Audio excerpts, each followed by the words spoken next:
I know that you didn't always start in real estate, right? So if Right. you could just tell the trajectory of how you even made it to today.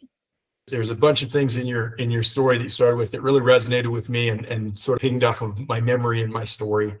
But ultimately, I would say my story probably starts when I was a kid. And I'm one of four kids. I had a carpenter for a dad and a homeschool mom who homeschooled us full time, didn't work. And I remember my dad saying when I was growing up, he'd say things like, you don't work for the man, be in business for yourself. You got to own real estate. You got to have your own business. And he would say all these things, but he never did it. And I just thought, I remember seeing my parents struggle with money and struggle with finances and thinking, well, whatever they're saying is couldn't be right because they're not practicing what they're preaching. And realizing that I think that my dad had big ambitions and big dreams, but never, he would get analysis paralysis, right? He would never execute. He would never go start the business, even though he had a lot of skill and talent in construction. And so growing up, I knew I wanted to go to college and knew we didn't have the money to do that. So I joined the military. I joined the Navy right out of high school and went off into the Navy. And so bounced around different stations around the United States until I landed in Jacksonville, Florida. And right before getting stationed in Jacksonville, Florida, I had gone on this deployment and I read this real estate book called Quick Flips and Fast Cash.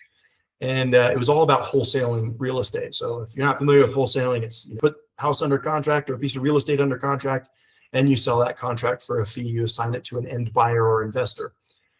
And I thought, man, this guy was saying he's just making tons of money hand over fist with none of his own capital invested. And I just thought, this sounds like voodoo to me. No way.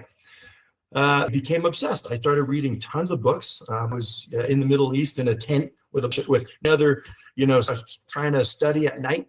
But ultimately, when I got back from deployment, I told my wife, I said, I want wholesale houses. I want to make money in real estate using none of our own money. Well, at that time, kind of half of my parents, which was accumulate a lot of debt from a young age, don't make great decisions with money. Family who really talk a lot about money. It wasn't that it was taboo. It was just that we knew that there wasn't any money. I asked my dad or my mom for money to go to the fair. I knew I had to earn it. And I wanted to go to the fair. I'd have to go, some soda cans to the aluminum company or something like that. So ultimately, I came back and I told my wife, I'm going to be a real estate entrepreneur and I'm going to sell houses. And she goes, you're crazy, man. We can't even afford diapers. We don't have money for that.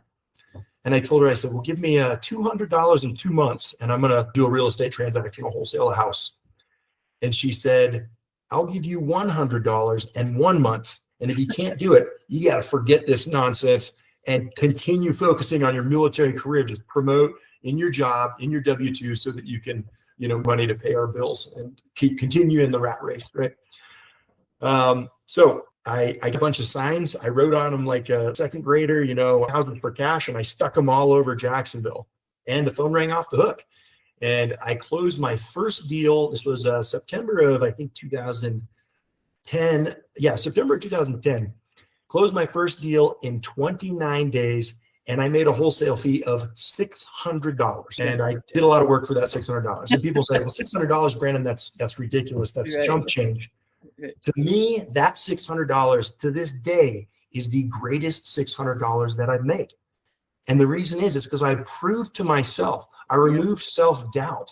I got over the analysis paralysis. I stopped just talking about it and I did it and I had the confidence and I realized that I had done something that was repeatable. And so that was September that we closed that deal, end of September. October, I closed $34,000 in real estate transactions the very next month. Nice. And so that was my big break open. And I realized that staying active duty in the military wasn't in my path, right, in my life. And I wanted to do real estate.